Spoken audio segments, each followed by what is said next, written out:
Bonjour, bonsoir à tous, vous qui regardez les vidéos, que ce soit le jour ou la nuit, ici DVD Pro Catch.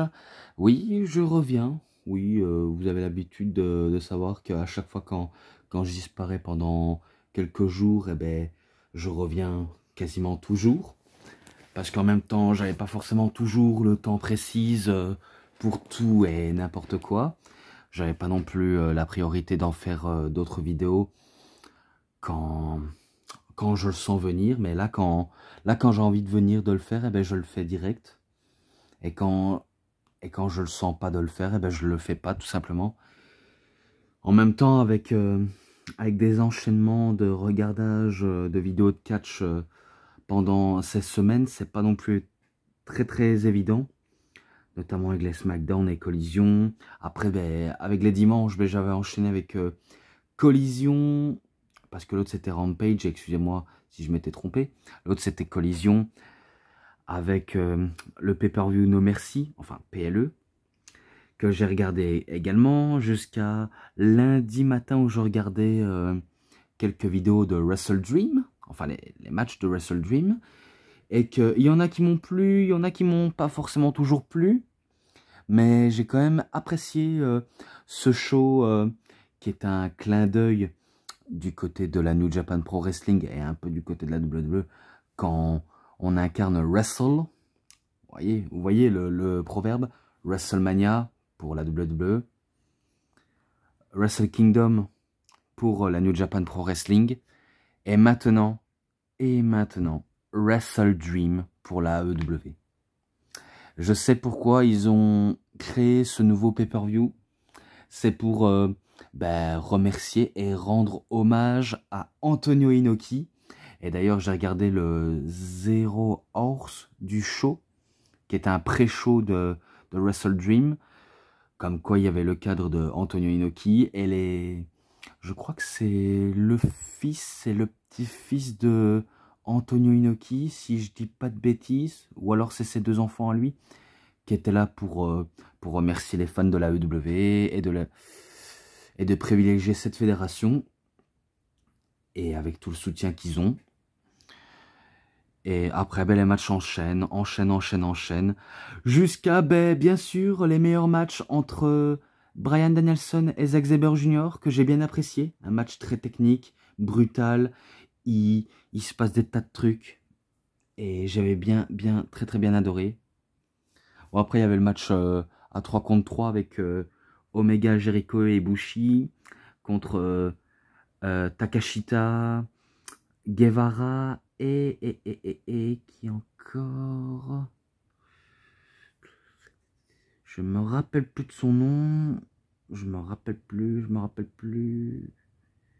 me demande si... Non, je dois me tromper peut-être. Mais si je ne sais pas, c'est pas grave. En tout cas, j'avais bien un tout petit peu apprécié. Et après, les matchs s'enchaînent. Même si je sais bien que dans le pré-show, il y avait Castagnoli contre Barnett. Il y avait un peu de tout dans le pré-show. Mais après, dans la carte principale, il y avait vraiment tout. Comme Ricky Stark, Wheeler Yuta. Et les Young Bucks avec les matchs par équipe, ça faut mieux pas en parler, vu comment ça peut être bon pour un certain public, parce qu'il y a des publics de niche, d'autres publics qui sont légèrement attentifs à tout ce qui est style de catch, bien sûr. Et jusqu'au main event, où tout est permis entre Christian Cage et Darby Allin. Et oui, je sais, je suis au courant, même si ça fait quelques jours ou presque quelques jours que je sais, même si ça fait 2 jours aujourd'hui, que je sais que la Rated R Superstar Adam Copeland, a.k.a. Edge, a signé du côté de la AEW. Donc maintenant, du côté de la AEW, il s'appelle que par son vrai nom, Adam Copeland, et il faudra s'habituer. C'est vrai qu'on a l'habitude de dire Edge, mais c'est que Adam Copeland. Et un détail important, par exemple, dans sa musique d'entrée, il n'y a pas le You Think You Know Me. Donc, parce que ça appartient simplement à la WWE, ce terme You Think You Know Me, Et le nom, justement, Edge, qui rapporte énormément beaucoup à la compagnie de Vince McMahon, il n'a pas su avoir son nom de scène Edge, parce que ça appartient que à la WWE. Donc en revanche, c'est que Adam Copeland. Tout simplement, c'est que Adam Copeland et il faut s'y habituer. Et je suis sûr qu'ils vont faire un énorme classique entre Edge et Christian, enfin Adam et Christian, quoi, en un contre un. Que ce soit un rematch ou un autre match entre ces deux gars, je ne m'en lasse peut-être pas, vu comment ils sont dans leur meilleure shape. En tout cas, ils sont à la fois en forme, même un peu rouillés, mais ils sont en forme. Ou encore, si c'est possible, reformer l'équipe de Edge et Christian, qu'on devrait appeler maintenant Adam Copeland et Christian Cage, contre les Hardy Boys, et si c'est possible, contre les Dudley Boys. Voilà, comme ça, je suis sûr que du côté de la compagnie de Tony Khan, ils vont nous sortir un classique comme ils ont fait à la WWE, même si les gars ne sont, on va dire, plus en mesure de faire des bêtises quand ils étaient jeunes. Mais pourquoi pas? Du fait que ni l'un ni l'autre, ni l'un ni l'autre et ni l'un ni l'autre ne met en danger leur carrière pour éviter de telles blessures gravissimes. Mais bon, allons voir de quoi ça donne et espérons que ça va leur apporter énormément préjudice et que ça va booster les audiences. Parce que j'entends certaines personnes, ou encore que ce soit sur Twitter ou Facebook, TikTok et un petit peu Instagram, ou une communauté de catch pro WWE ou un peu AEW, pardon. De toute façon, n'importe quelle deux compagnies, j'entendais déjà, ouais, Edge, il a trahi la WWE. Ça c'est ce que les naïfs et les pros WWE diront sûrement peut-être, alors que en vérité, il ne l'a pas du tout trahi, la WWE. C'est juste que maintenant, il est libre de faire ce qu'il veut. Voilà, il va avoir 50 ans, il va faire ce qu'il veut faire dans le catch. S'il veut aller dans une autre compagnie, à un autre, il le fait, sans qu'on le retienne. Donc voilà quoi, même si c'était pas mis forcément toujours d'accord avec la WWE pour un contrat très juteux. Et du coup, il s'est intéressé du côté de la WWE qui lui a proposé ce contrat juteux et il va pas refuser. Simplement, il ne va pas refuser. Et nous, en tant que fans de catch, et surtout en tant que fans de la WWE, et surtout, en tant que fan de l'AEW, parce que je sais qu'il y en a des deux côtés, que vous soyez aux concurrences ou non, sachez qu'on peut donner le meilleur à certains catcheurs qui rejoignent notre compagnie. Un peu comme l'a fait Jade Cargill. Car Jade Cargill, elle était à la AEW, mais elle avait décidé de retenter dans une autre fédération comme la WWE. Et du coup, on va voir ce que l'avenir lui réserve, parce que c'est vrai que Jade Cargill, c'est un peu la Bianca Belair de la AEW. En tout cas, au niveau athlétique, parce qu'au niveau du style et l'apparence, je ne veux pas dire qu'ils sont quasiment similaires, car ils sont totalement différents et à l'opposé. Mais voilà quoi, voilà quoi. Et concernant pour Edge, j'espère qu'il va beaucoup apporter du côté de la AEW, comme il a fait du côté de la WWE. C'est tout ce qu'on demande, un point c'est tout. Donc j'ai mis les choses au clair avec ça, et j'espère que vous êtes bien d'accord avec moi, ou alors si vous n'êtes pas d'accord et que vous voulez pas répondre, laissez tomber tout simplement. Bon, l'heure n'est pas venue à ce que l'avenir des catcheurs de la WWE et de la AEW leur réserve. On va parler d'un DVD. Comme d'habitude, je ne parle que des DVD, même si je spoil la moitié des trucs de ce que j'ai vu dans les shows précédemment. Donc, laissez-moi vous présenter le DVD en question. Before the Wear Superstars 2. Alors oui, au début, j'avais complètement un peu buggé dans ce que je disais. Je disais Before the Wear Superstar 2. Enfin, Before the Wear WWE Superstars 2. Même si je sais qu'il y a le premier. Je sais pas s'il est aussi intéressant, parce que celui-là, il est un petit peu moyennement intéressant, mais j'ai bien apprécié comment la plupart des catcheurs parlent de leur parcours en étant enfant ou jeune adolescent jusqu'au devenir l'âge adulte pour catcher. Et pareil de derrière, donc on voit les photos de Chris Nowinski, Randy Orton, John Cena et Al Snow. Et là, Taz, Chris Jericho, Brock Lesnar, Rob Van Dam, Shawn Michaels et Tori Wilson. Donc tout simplement, ils nous parlent de leur parcours dans ce petit reportage. Et après, on passe directement au bonus pour les matchs. Oui, avec la couleur jean et la couleur feuille de papier de classe. Et là, sous les DVD, on voit les dédicaces des catcheurs. Et oui, comme quoi ça leur rappelle certains des souvenirs. Donc là, on voit toutes les photos, vraiment toutes les photos.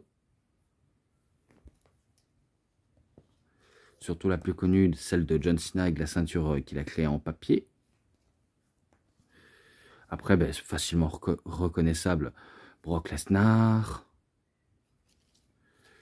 Et là, ben, Shawn Michaels, Al Snow.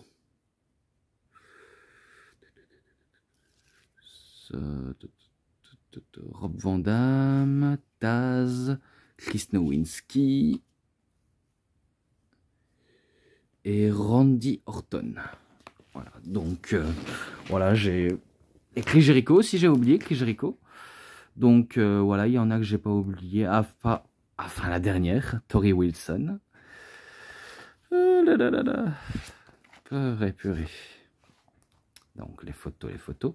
Donc là, c'est les bios, enfin, le reportage. Donc, on passe au premier. Bah, le reportage de Brock Lesnar, qui est présent dans Here Comes the Pain. Donc, il nous parle de son enfance, comment il s'intéresse au sport, et un petit peu au catch. Sauf que, sachez un truc, il ne s'est pas intéressé au catch depuis qu'il est gamin. Au contraire, vu comment il vivait une vie normale. Il vivait à la campagne, c'était un campagnard avec sa famille. Il tenait une ferme, et j'en passe des trucs.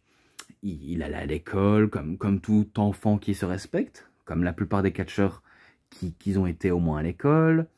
Pour leur prouesse sportive, c'est sûr, il s'est intéressé à la lutte amateur, auquel il a déjà été champion au collège, si je crois bien. Il a déjà été champion au collège, jusqu'à passer universitaire. Et que dire, il a failli faire l'armée, mais sauf qu'il ne voulait pas non plus mourir au combat. De toute façon, heureusement, il a eu raison de ne pas donner sa vie, même si je sais, en tant que soldat, il faut se sacrifier pour sauver la vie d'autrui, auquel Brock Lesnar a eu peur, un peu comme Randy Orton, justement, car on va en parler justement de Randy Orton aussi, également, mais que après, normalement, quand il s'était fait dans la lutte, il devait aussi participer aux Jeux Olympiques, comme un certain Kurt Angle l'a fait, mais il avait dû refuser parce que, vu comment le promoteur de catch de la OVW et surtout de la WWE avait un coup d'œil sur lui depuis qu'il a gagné ses championnats collège et universitaires, eh ben, ils ont dû le recruter pour le faire passer dans le catch professionnel auquel il s'est entraîné. Voilà, il est devenu encore plus baraqué qu'à l'université. Et que c'est un bon gros bébé, hein. Et après, on connaît la suite. Il va faire ses débuts officiels à la WWE. Il va allumer les frères Hardy. Il va allumer tout le monde jusqu'à passer par The Rock, auquel il va devenir champion indisputé de la WWE. Tout simplement. Et après, le reste, c'est que le reste de la carrière de Brock Lesnar. Et que je pense avoir été clair là-dessus. Et que maintenant, je passe à la suite. Donc, maintenant, on passe à Taz. Donc, pareil, voilà, on cite l'enfance de Taz. Soit il a vécu une vie normale ou alors une vie terrible. Ça dépend de comment il a été éduqué dans sa vie, Taz. Un peu comme la plupart des catcheurs. Il y en a, on se demande comment ils ont fait pour avoir réussi, où est-ce qu'ils en est. Alors qu'il y en a, ils n'ont pas eu une vie glorieuse. Il y en a qui ont même eu une enfance très très malheureuse. Et que malgré tout, il y en a qui ont réussi à relever la pente. Et que si je crois bien, Taz, lui, il avait fait du foot américain. Parce qu'il le dit dans ce reportage, il avait fait du foot américain. Et qu'il voulait peut-être avoir un avenir glorieux, mais ça n'a pas non plus été le cas du tout. Mais qu'il a quand même fait ses grands amusements sur le terrain. Et que c'est là où il s'était un peu intéressé au catch, à catcher de manière intensément, jusqu'à avoir la gimmick de Tazmaniac, et en passant par Taz. Voilà, et que ce mec est un véritable buff ambulant, pardon. Car il laisse vraiment personne vraiment indifférent, et surtout il donne même pas une seule seconde de répit, pardon. Et que voilà ce que j'ai dû résumer sur la carrière de Taz. Après, John Cena, forcément, j'avais déjà en parlé de John Cena et de son enfance. Et que ce reportage-là, il est présent dans World Life. Pas dans My Life, mais dans World Life. La pochette orange avec la chaîne et les coups de poing américains.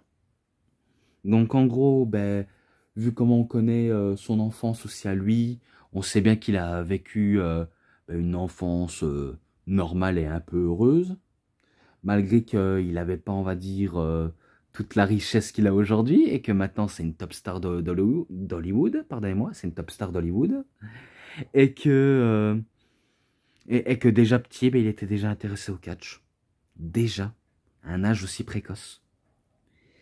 Et que, bon après c'était un enfant qui était très maigrichon, et qui n'avait pas des muscles comme aujourd'hui il a, ouais. Un peu comme Brock Lesnar. À l'époque aussi, Brock Lesnar, il était très maigrichon. Il avait pas des paquets de muscles qu'il avait aujourd'hui et maintenant, même si aujourd'hui il en a moins en moins de paquets de muscles, mais il est quand même baraqué et quand même dangereux, faut le souligner. Mais que John Cena, lui, il a toujours gardé ses fameux gros biceps, et qui ne veut plus redevenir ce jeune gringalet qui est très fin, très maigre, et qui passe son temps aussi à faire le pitre avec ses frères et avec ses amis, jusqu'à ce qu'il s'intéresse à la muscu, et même pas mal au sport, hein, comme le baseball. Il avait fait du baseball, peut-être du basket quand il était jeune. Et après, il passe à la muscu, tout simplement. Il passe à la muscu jusqu'à ce que il va dans un genre de pensionnat ou universitaire où il devient, on va dire, quarterback dans un match de football américain, comme j'avais dit avec Taz. Donc, il a fait aussi du foot américain où il a porté le numéro 64. Et après ça, quand il a fini ses études, il a commencé à s'y intégrer au catch à fond, en passant par la UPW, le club école de la OVW, et jusqu'à arriver à la WWE, où on connaît son parcours par cœur, vraiment du bout des doigts, et que voilà, on sait que maintenant John Cena, il a vraiment réussi sa belle et glorieuse carrière, même si voilà, il n'est pas, on va dire, techniquement bien foutu sur le ring. En tout cas, c'est plutôt quelqu'un de très bagarreur, quelqu'un de très fort surtout. Mais sinon, on s'arrête ici. Et aujourd'hui, il est considéré comme, par certains, le GOAT, une légende, pour citer que. Mais voilà le résumé sur John Cena. Et maintenant, je passe à Shawn Michaels. Et que celui-là aussi, il est présent dans From the Vault. Il est présent dans From the Vault de Shawn Michaels. Donc, c'est un reportage que j'avais déjà cité auparavant, mais que j'ai dû la faire court, vraiment très très court que j'ai dû la faire. Car il parle justement de son enfance, comme quoi, à l'âge de presque de l'adolescence, mais il était intéressé au catch et qu'il voulait faire du catch, mais que sa mère ne voulait pas un premier temps, et que son père l'encourageait à Shawn Michaels de faire du catch plus tard, du fait que rien de grave lui arrive, et que À cet âge-là, ben, quand il était jeune, Shawn Michaels il était déjà intéressé par le Nature Boy Ric Flair. Et d'autres catcheurs, mais sauf que, voilà, son préféré, c'était Ric Flair. Tout simplement, c'était Ric Flair, même s'il y a eu d'autres catcheurs. Mais il voulait vraiment tout faire comme lui, il était inspiré. Il avait même un ami avec qui jouer au catch quand il était jeune, un certain Kenny. Et pas Kenny Omega, Kenny tout court. Donc il s'est pas mal amusé, que ce soit faire du catch dans la piscine, dans le gymnase de, de son lycée, et qu'il avait pratiqué beaucoup de sports, que ce soit la lutte amateur, le football, le baseball, le basket, et il a commencé par le football américain. Et après, ben, un coup qu'il a eu son diplôme, ben, il voulait devenir catcheur, tout simplement. Et c'est justement son ancien entraîneur, enfin son regretté entraîneur, José Lotario, qui l'a entraîné au style de catch lucha libre et du catch normal, plutôt catch assez classique. Et que dans son premier match, ben, il perd son premier match. Et après, ben, ça ne l'a pas empêché de continuer. Ça ne l'a pas du tout empêché de continuer à catcher. Parce que maintenant, on sait comment va se terminer la carrière de Shawn Michaels. Il a continué, il a progressé. Faire équipe avec les Rockers, justement avec Marty Jannetty. Poursuivant solo, où il avait comme manager sensationnel Sherry Martel. À devenir champion intercontinental. À avoir un garde du corps au nom de Big Daddy Cool Diesel et Kevin Nash. Et après, quand celui-ci se retournait contre lui, ben, il avait choisi Psycho Sid. Ou encore son match de l'échelle face à Razor Ramon et Scott Hall. Et a formé la clique dans les coulisses avec Big Daddy Cool Diesel, Razor Ramon, 1-2-3 Kid et Triple H qui est Hunter Hearst Helmsley. Donc, jusqu'à même venir champion de la WWE en battant Bret Hart dans un Iron Man match. Commis une déchéance dramatique, que ce soit dans le catch ou dans la vraie vie. Il a vraiment connu une déchéance. La perte de son titre face à Sid. Son affrontement face à Undertaker dans un Hell in a Cell. Et même dans un Royal Rumble où il se brise le dos.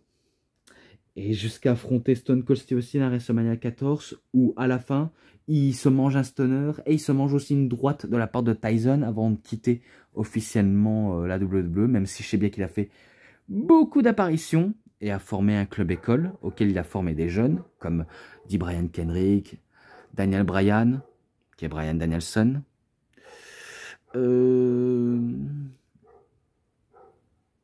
Lance Cade, qui était Garrison Cade, Jimmy Wang Yang, et j'en passe. Et j'en passe.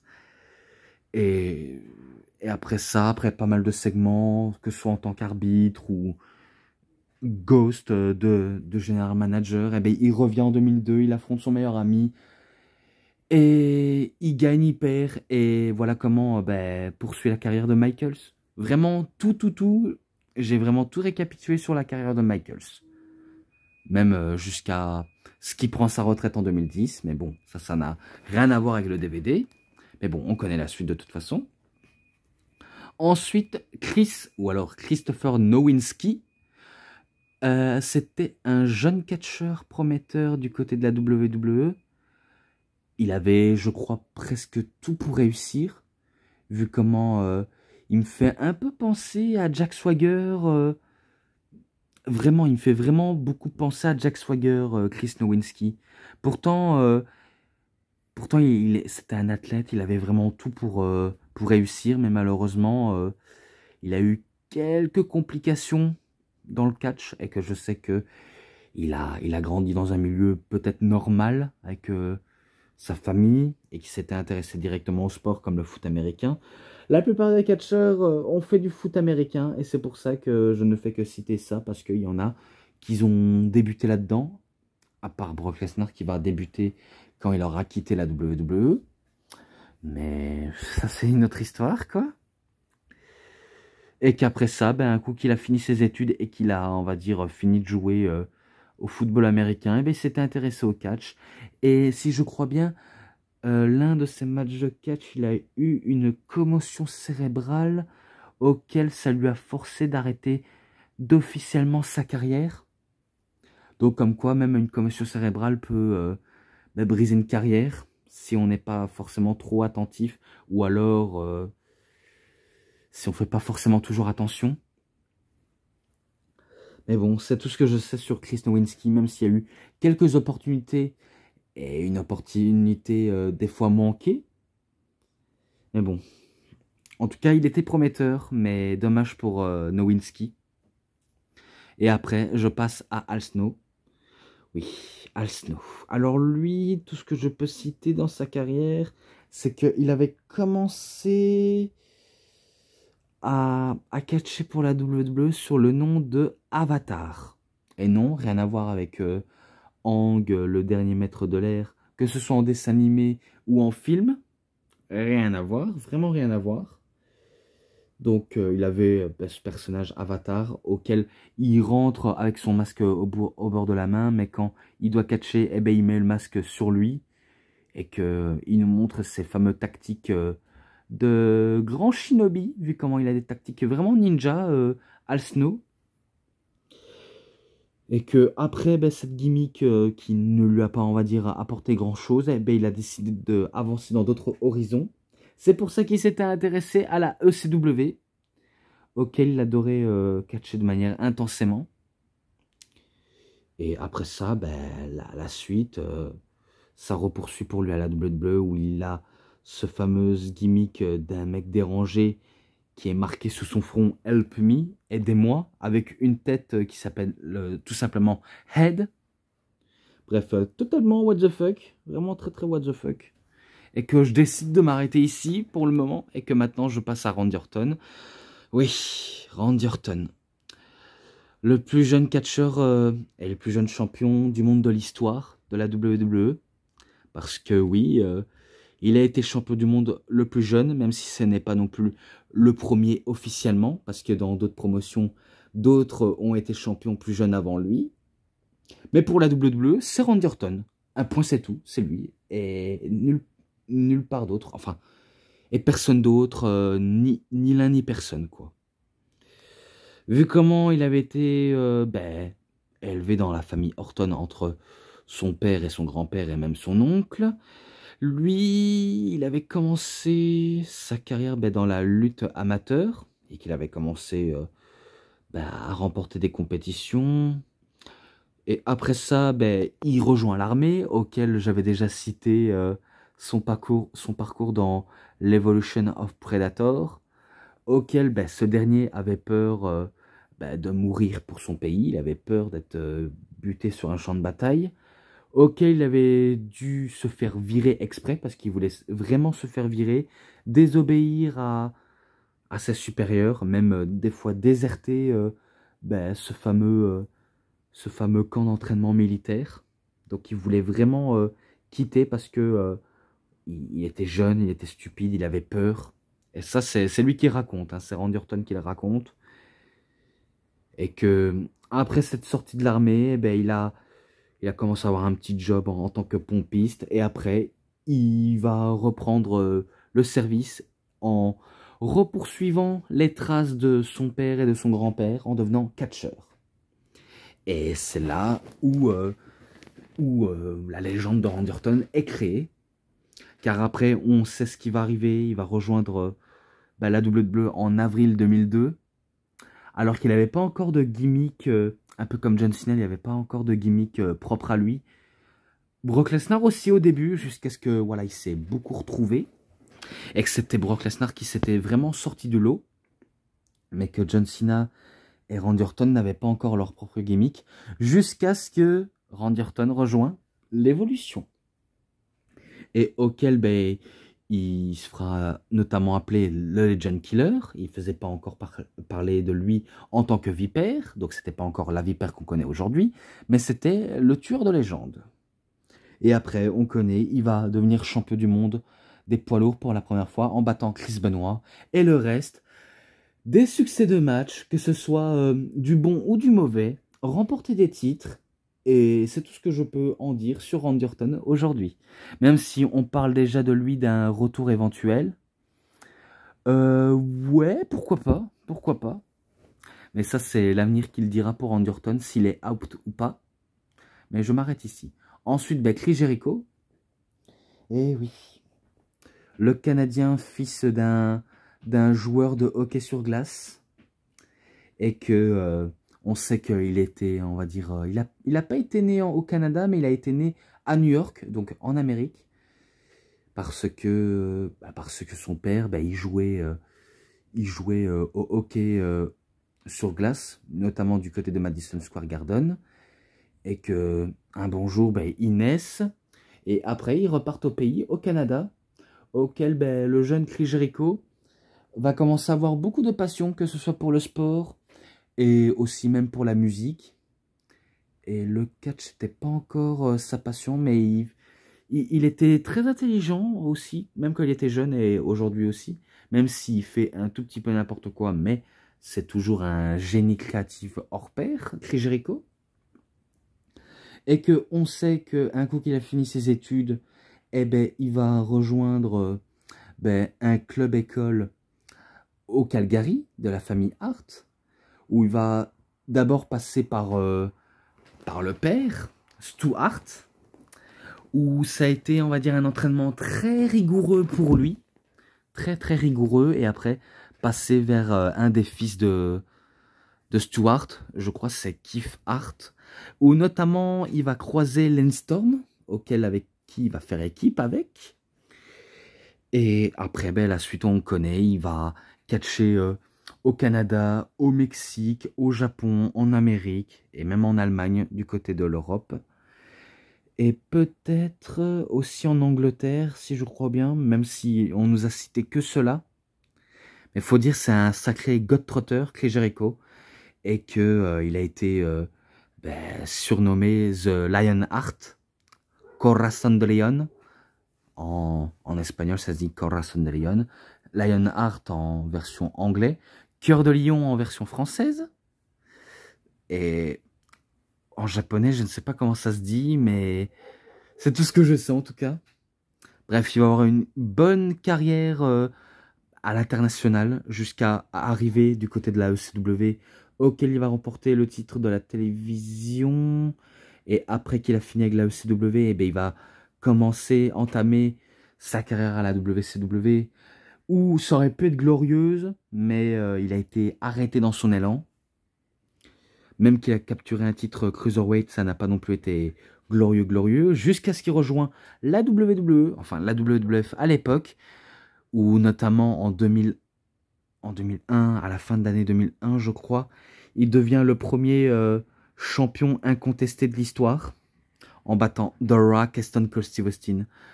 L'un pour le titre de la WCW et l'autre en dernier pour le titre de la WWE.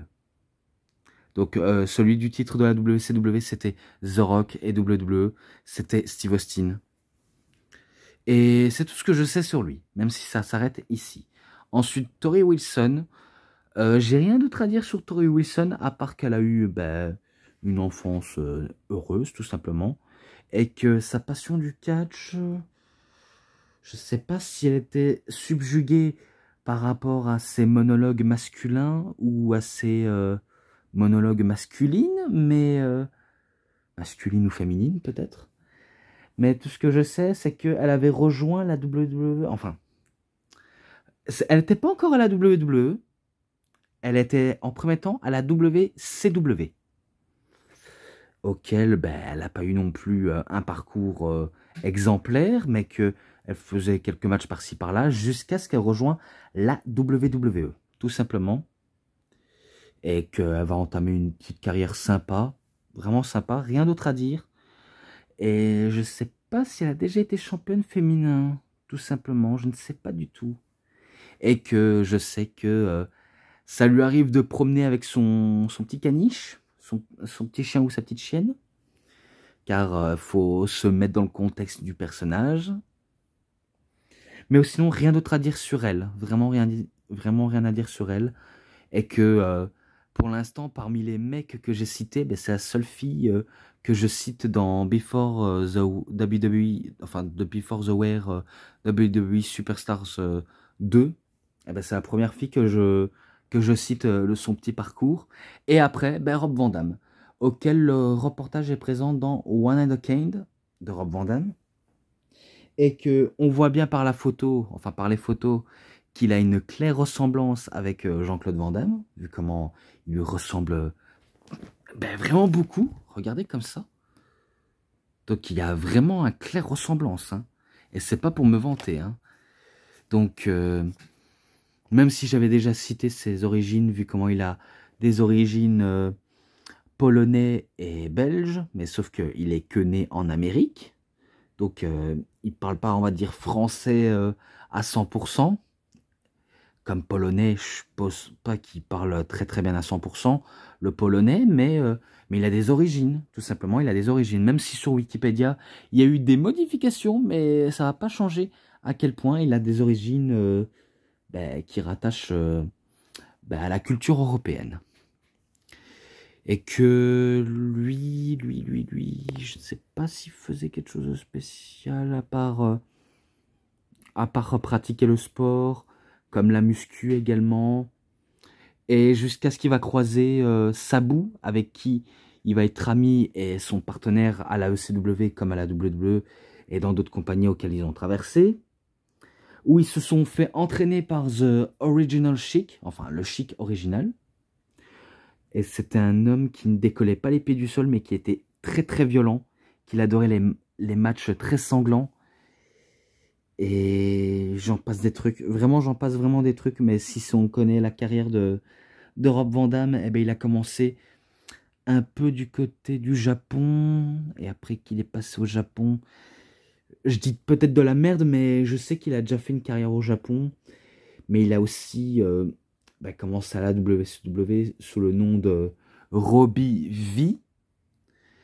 Après Robbie V, ben, il passe du côté de Rob Van Dam jusqu'à ce qu'il va à la ECW, auquel il va avoir une carrière exceptionnelle, notamment quand il aura remporté le titre de la télévision de la ECW, où il aura détenu pendant plus de 2 ans sans jamais la perdre, jusqu'à ce qu'une blessure à la cheville vienne tout niquer.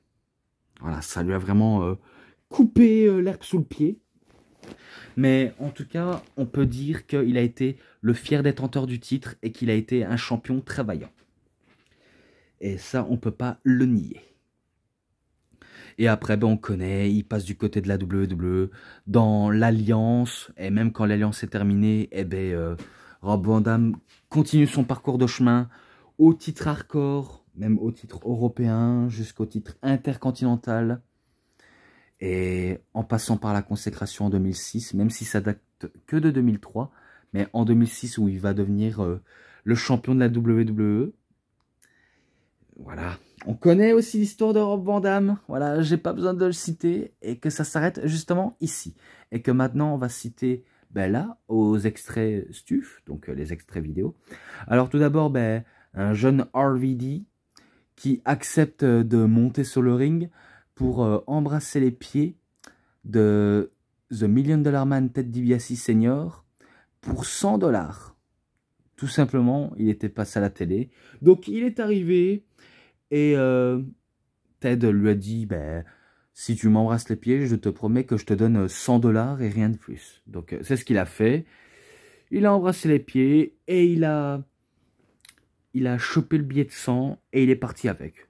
Donc ça s'arrête ici, tout simplement. Je vais peut-être passer au segment comme ça je ne veux pas non plus trop en faire des caisses non plus. Tout d'abord, ben, Snow Job, donc Al Snow, qui parle de son histoire, de son expérience quand il commençait à s'entraîner au catch. Donc il nous dit plusieurs détails comme quoi, certes c'était rigoureux quand il s'entraînait, mais que ça lui a fait prendre conscience comme quoi ben, le catch n'est pas non plus que du fake, et que le catch c'est avant tout un sport spectacle auquel il ne faut pas non plus trop prendre à la légère, et qu'il faut prendre de manière très sérieusement, et qu'il faut savoir catcher correctement. Et que ça n'a pas non plus été facile dans les entraînements de catch. En tout cas, c'est ce qu'il dit arrête de flouter s'il te plaît. C'est ce qu'il dit tout simplement, et que après ça, il en a passé des tonnes de trucs, même des petites anecdotes, quand il a commencé à catcher, etc. quoi. Et je m'arrête ici, vu comment il en a un peu trop dit, Al Snow, même si c'est son but de le dire, ce qu'il a ressenti quand il s'entraînait. Maintenant, à Christopher Nowinski, ou Chris Nowinski, où il y a une vignette de lui à Tampenoff. Je sais pas si c'était de 2001 ou de 2002, mais il faisait un test avec la WWE dans ce show télé qui passait sur MTV, Tampenoff, auquel il faisait ses preuves, et que là on voit un jeune homme totalement arrogant et imbu de lui-même, et qu'il veut prouver que c'est un athlète hors du commun, et que la plupart des athlètes sont rien face à lui, que lui c'est la perfection, c'est la top star, c'est parfait en fait. C'est ce qu'il veut dire à travers ses vignettes.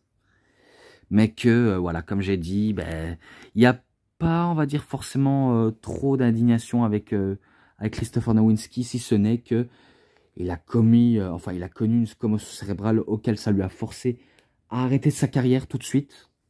Donc il a pensé à sa santé avant tout. Après, est-ce qu'il a fait la bonne décision ou mauvaise décision? Bon, après, je comprends, hein, les jeunes catcheurs qui débutent et que ils veulent pas le blesser, mais quand ils deviennent blessés, ça leur force à arrêter pour les prendre conscience que le catch, certes, c'est un sport spectacle, mais quand même dangereux. Parce que ça, les gens, ils se le mettent pas du tout en pratique. Hein.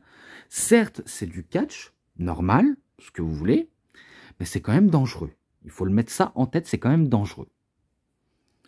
Donc voilà, j'en ai fini avec les vignettes où il y a Van Damme, Al Snow et Christopher Nowinski. Même si j'aurais bien voulu un match de Rob Van Damme, un match de Christopher Nowinski, un match de Brock Lesnar et de Randy Orton.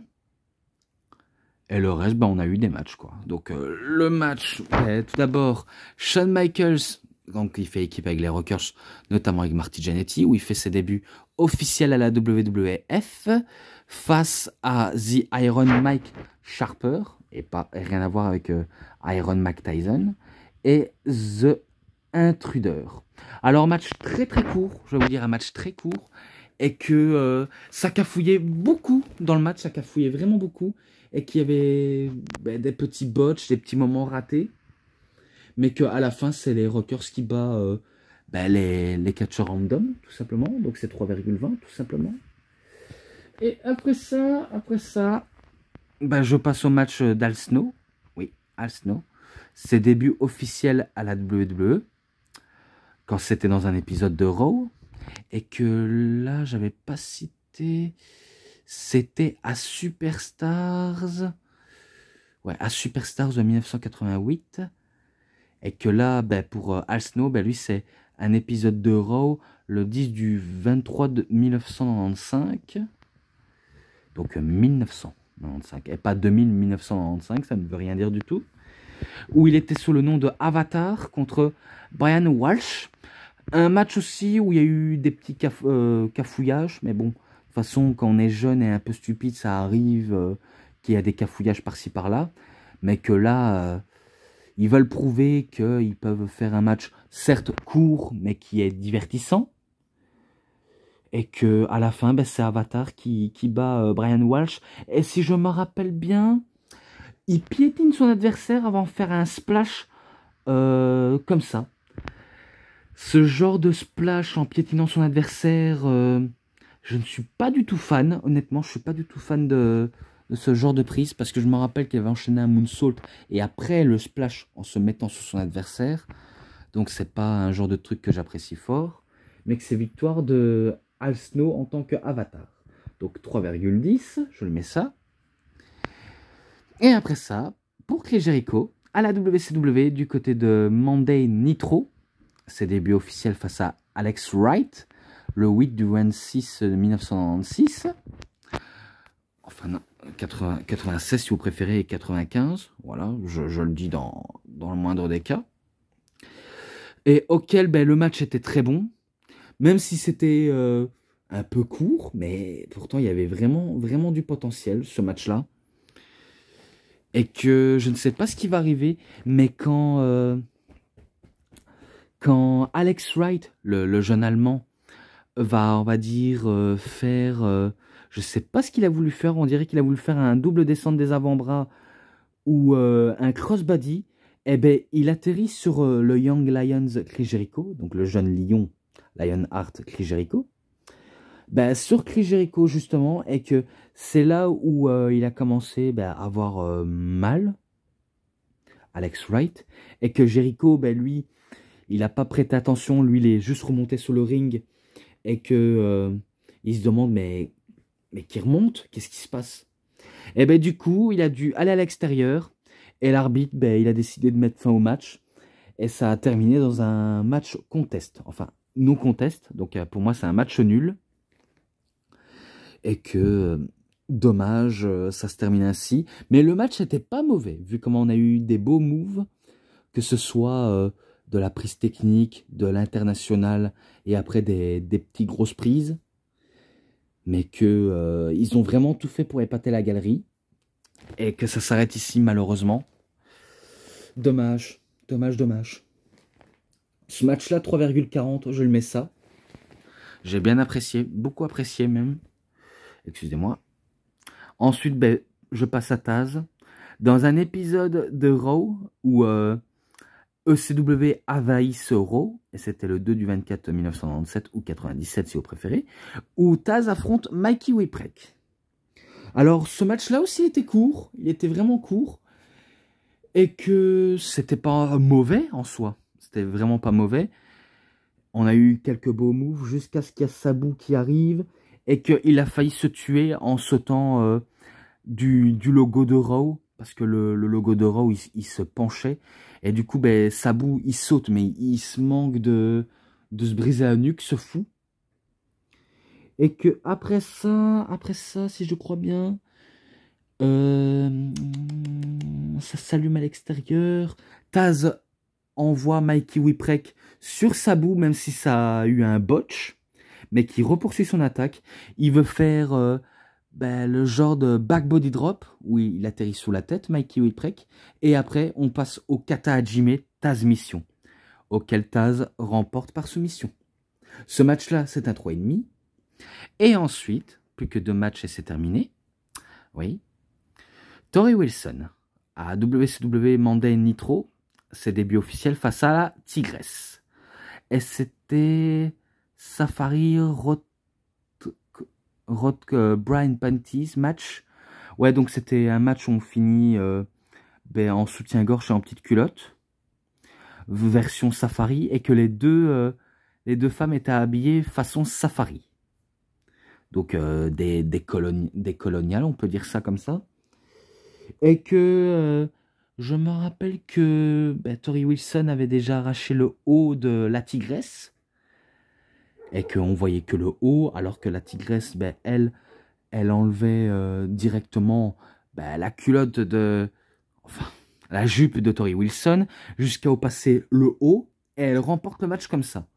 Donc un genre de match que... Voilà, ça peut exciter des hommes, mais moi, j'ai pas trop été dedans. Donc, dommage. Donc, ce match-là, bah, 3,10. Je vais être un peu gentil avec elle, tous les deux. Même si c'est pas ma cam de match. Mais je m'arrête ici. Et maintenant, bah, les débuts officiels de John Cena face à Kurt Angle à SmackDown, le 6 du 27 2002. Et que là, c'était pour Torrie Wilson le 10 du 9 en 2000. Voilà, j'ai dû le préciser pour éviter de ne pas oublier. Alors que le reste, c'est un peu flou. Donc, c'est là où John Cena arrive et qui confronte Kurt Angle. Kurt Angle, ben, il se dit, ben, c'est qui ce gamin qu'il a accepté mon défi. Ok, j'ai dit que j'allais être tendre avec les nouveaux lutteurs qui sont, on va dire, de la génération Ruthless Aggression. Et que, voilà, je vais aller franco, c'est ce qu'il a dit au début au début de sa promo, Kurt Angle. Même si je sais qu'au début de sa promo, il avait une perruque. Mais au moment où il avait enlevé la perruque, eh ben, il a dit simplement qu'il allait aller doucement. Et que c'est là où il dit, mais t'es qui toi? Et John Cena répond, je suis John Cena. Et Kurt Angle dit, John Cena, hein? Eh ben très bien, John Cena. Dis-moi en personne, qui tu représentes parmi les vestiaires pour te mesurer face à moi et espères-tu de tenir tête face à moi? Dis-moi donc. Et c'est là où John Cena répond Ruthless Aggression avant de donner une grosse baffe et donner des patates à Kurt Angle.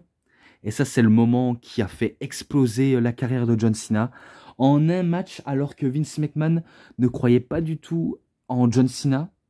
Il ne le croyait vraiment pas du tout.